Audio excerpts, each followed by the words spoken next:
सबसे बड़ी समस्या। बहुत समय पहले की बात है।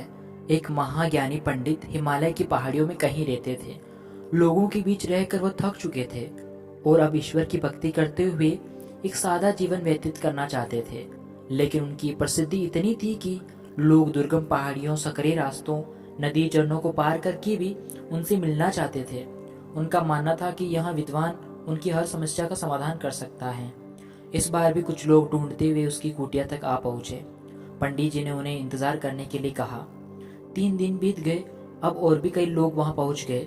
जब लोगों के लिए जगह कम पड़ने लगी तब पंडित जी बोले, आज मैं आपकी सभी के प्रश्नों का उत्तर दूंगा, पर आपको वचन देना होगा कि यहाँ से जाने के बाद आप किसी और से इस स्थान के बारे में नहीं बताएंगे, ताकि आज के बाद मैं एकांत में रहकर अपनी साधना कर सकूं। चलिए अपनी अपनी समस्याएं बताइए, पंडित जी ने कहा। यह सुनते ही किसी ने अपनी परेशानी बताना शुरू की, लेकिन वह अभी कुछ शब्द ही बोल पाया था कि बीच में किसी और ने अपनी बात कहना शुरू कर दी। सभी जानते थे कि आज के बाद उन्हें कभी पंडित जी से बात करने का मौका नहीं मिलेगा, इसलिए वे सब जल्दी से जल्दी अपनी बात रखना चाहते थे। कुछ ही देर में वहां का दृश्य मछली बाजार जैसा हो गया और अंततः पंडित जी को चीख कर बोलना पड़ा, कृपया शांत हो जाइए, अपनी अपनी समस्याएं एक पर्चे पे लिख कर मुझे दीजिए। सभी ने अपनी अपनी समस्याएं लिखकर आगे बढ़ा दी। पंडित जी ने सारे पर्चे लिए और उन्हें एक टोकरी में डालकर मिला दिया और बोले, इस टोकरी को एक दूसरे को पास कीजिए, मतलब एक व्यक्ति से दूसरे व्यक्ति को पहुंचाइए।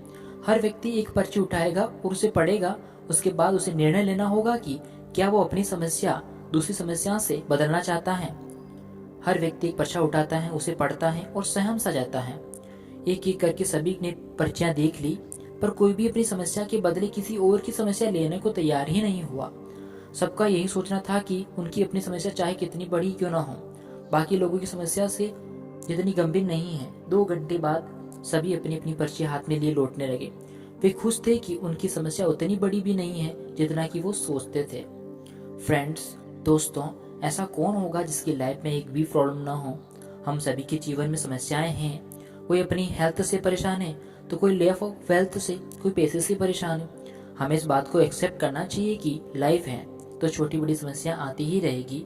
ऐसे में दुखी होकर किसी या उसी के बारे में सोचने से अच्छा है कि हम अपना ध्यान उसके निवारण में लगाएं, उसके सॉल्यूशन में लगाएं।